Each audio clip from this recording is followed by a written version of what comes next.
And there's a fellow that worked for them by the name of Stu Kingsbury. And he would find corners that would be special for a gas station. He would propose it to Boble, and Boble would ask me to appraise it for them. It seemed that Boble was going to buy every corner throughout the United States. It's always, there's a whole thing in real estate, so the law of diminishing returns, and the whole key is to find the best corner, because the second corner doesn't give as much return, or the fourth. They weren't the only one looking for corners, though. There were many other oil companies. Today, it's sort of the same thing. It's Wawa, Sheetz, not 7-Eleven so much, McDonald's, Burger King, Dollar General. They just pop up everywhere, and so forth. They're looking for the special site to expand their network. There never seems to be enough. I mean, look around. How many more Dollar Generals do we need? But there never seems to be enough. We always need a little bit more. If we look at the fads over the years, Cabbage Patch Kids, remember those things? Pokemon cards, some of you probably have some of those. Hot Wheels, G.I. Joe, all those things. People lined up in lines to get them for fear there wouldn't be enough. A lot of items went on Amazon. A lot of items on Amazon, down at the bottom, it says only 4 left. Basically saying, you better act quick. You better quick get it, or you won't. Even when people have enough, it seems like they want more. The incredible wealth to buy a seat on a spaceship. Only the wealthy can do that, but they have to have that extra thrill. They just have to have it. Doesn't cost how much, doesn't matter how much. Another example is true today with politics. Those votes, they're scarce. They're scarce. So we have to do whatever we can and everything we can to get those votes because they're scared. Think of the enormous amount of money that's being spent on vacation space trip rides and on the election. Think of the money. I have no idea how much. To me, wouldn't it be better to use this money where there is a real scarcity? A real scarcity? The poor, the sick, not only in our country, but throughout the world. The poor, the sick, the hungry. People are starving as we speak. Jesus doesn't believe in this theory of scarcity. He believes in the idea of abundance. And today's parable really supports that. It represents this view. Let's start with the question. How many people did Jesus feed? Pardon? Wrong. Anybody else? It says 5,000. They only counted the men, though, right? 5,000 men. That's right. No children, no women. So it's more than 5,000. Many, many more than 5,000.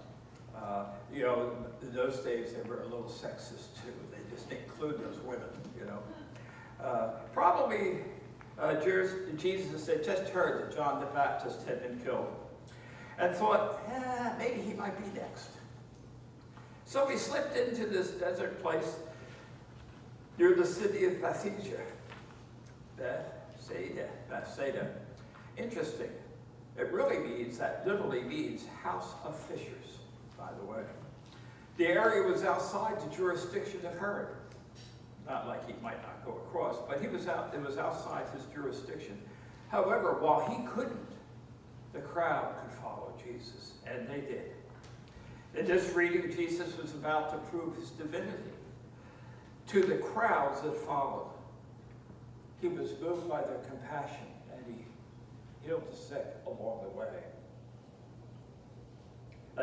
As nightfall approached, the disciples went to Jesus about the crowds and the need to send them to a nearby village where they could buy food.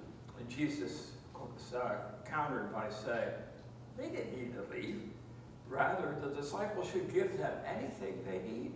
Give them something to eat. To which the disciples stated, they only had 5 loaves and 2 fishes. Jesus requested that it be brought to them. He then told the disciples to have the masses sit on the grassy area. And Jesus took the 5 loaves and the 2 fish, held them up, and blessed them, and gave thanks for them. Gave thanks for them. Now, Jesus is going to feed the crowd, even though they are actually following him for the wrong reason. They're following him to be healed, perhaps, or to see another miracle. Not because they wanted to learn from Jesus, necessarily. Not that they had come to believe that he was the promised Messiah, but rather because they wanted to see another miracle. This doesn't seem to bother Jesus. No, it doesn't bother him. He sees it as an opportunity to care for them anyway. And to teach them about the coming kingdom. He also wanted to teach the 12 disciples a lesson in economics, the difference between scarcity and abundance. Because their mind was, how can we feed all these people? Jesus said, feed them. While Jesus had performed miracles previously, this is the first one, I think. The first one that really was so public and with such a group of people. Now you might say, well, there's the wedding feast in Cana. That was not done publicly, really. It was done in the back room. He did it reluctantly. And no one ever knew where the wine really came from. They thanked the host for the best wine. They saved it to last. Saved it to last. But this is the first one that in public, a crowd this large, that Jesus did something like this. Now the people saw this and knew about, or knew about the miracle. The disciples saw, but few, in the past, they had seen miracles, and the disciples had seen miracles, but few others saw some of them. A lot of them didn't see them. This is not the only time that Jesus performed such a feat. This is a similar miracle, the feeding of 4,000 with 7 loaves and some fish, a few fish, it says. The miracle appears in Matthew and Mark, and perhaps that's why it's less well known. This miracle, the sharing of the feeding of 5,000, is in all 4 Gospels, with some variations. Some variations. Additionally, the other one only had 4,000 people. This one had 5,000. That's why it makes it so good. In any case, back to the scarcity view. Philip asks Peter, 2 different versions here, so I'm putting the 2 together. Jesus asked Peter, where are we to buy bread for people to eat? Jesus asked Peter.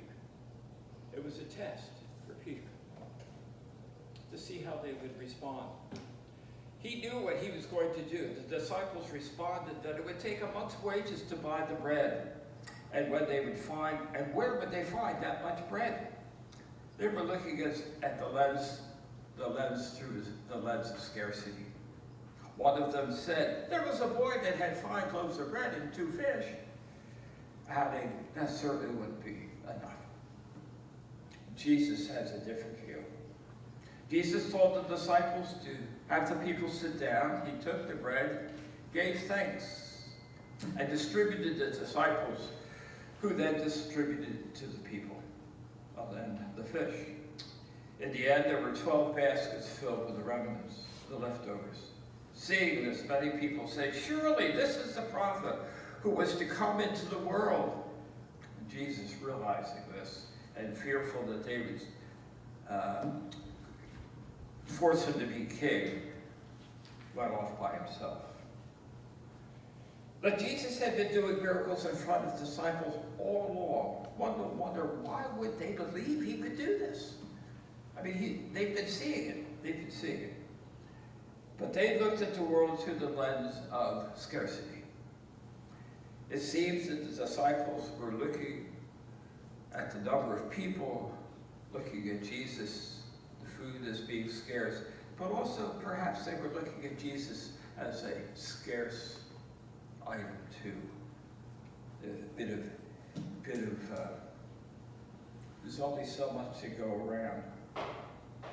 They wanted to make sure that they used the resources, Jesus, carefully. But Jesus was not a scarce resource. With Jesus, there is always enough. Jesus doesn't play by the rules that we play by, or what that we live by or that we're taught. Jesus teaches us a different way of looking at the world, his way, through the lens of abundance, not scarcity. Looking at the world this way, imagine what one can, imagine what changes could happen in this world if we could live that way. When seeing the world through this lens of abundance, amazing things can happen.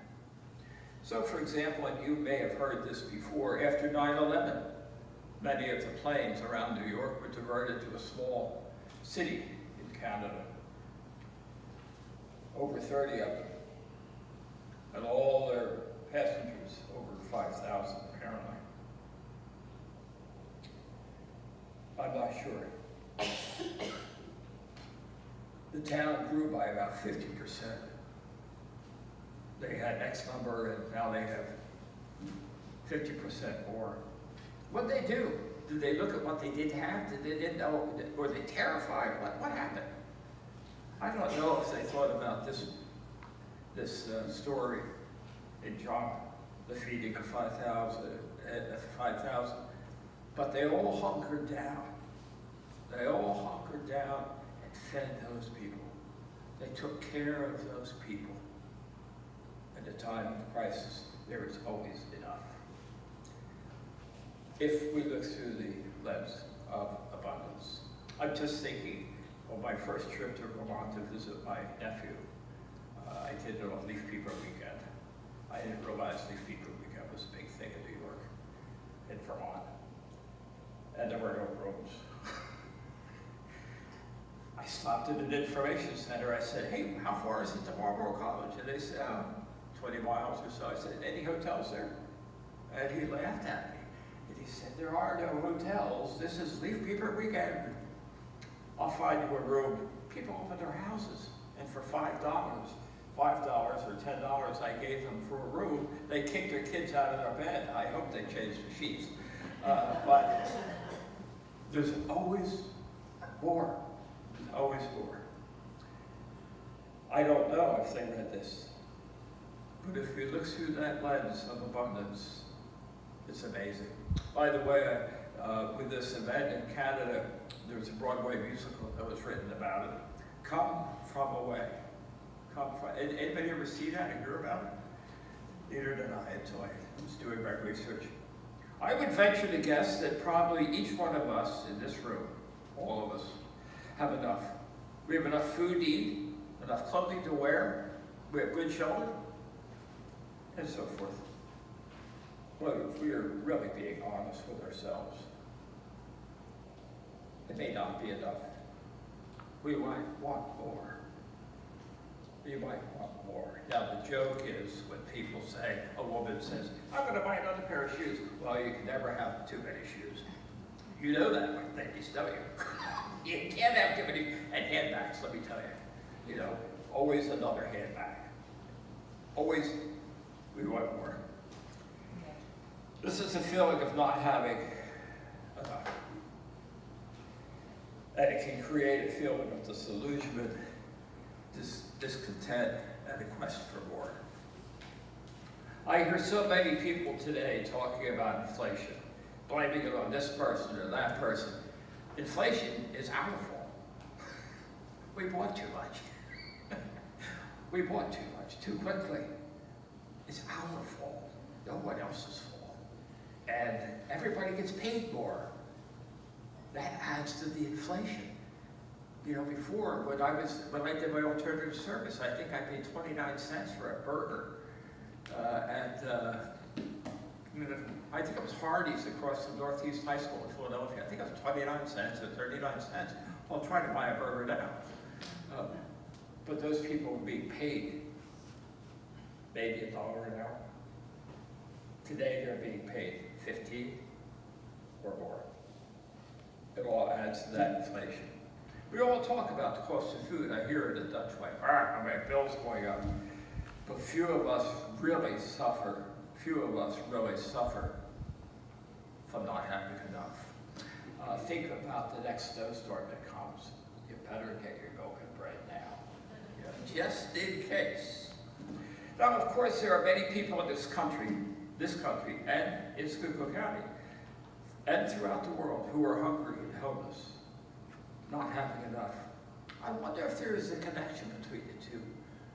Those that have so much that work on the theory of abundance, or those who have nothing. They don't have enough. As we continue to look at the world through our lens of scarcity, we will never have enough. I mean, this could be with nuclear weapons too. We can never have quite enough. Russia might have more. It just goes on and on and on. As long as we seek to feed our spiritual hunger with things of this world, we will always be hungry. We will always be hungry, and it will never be fulfilled, this hunger. Today's gospel reading is intended to teach us these fundamental truths. With Jesus, there is always enough. As I say, some of you have heard it here, there's always room for one more. There's always room for one more at the table. We always have enough. There's always room for one more. That's what Jesus says. With Jesus, there is always enough. And without Jesus, there is never enough. We clearly worship the God of abundance. We do. We thank him. This is the miracle of the gospel, the joy at the heart of our faith, this abundance from God. There is always enough through Jesus. Through Jesus. Enough love, enough hope, enough grace. Enough for all that matters and for what the world hungers.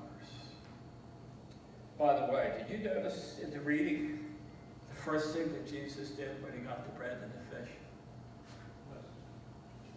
He gave thanks. He gave thanks. Thank you. He gave thanks. So let us pause for a short while and give thanks for all the blessings, all the things that we have in our abundance. If we could just take the time.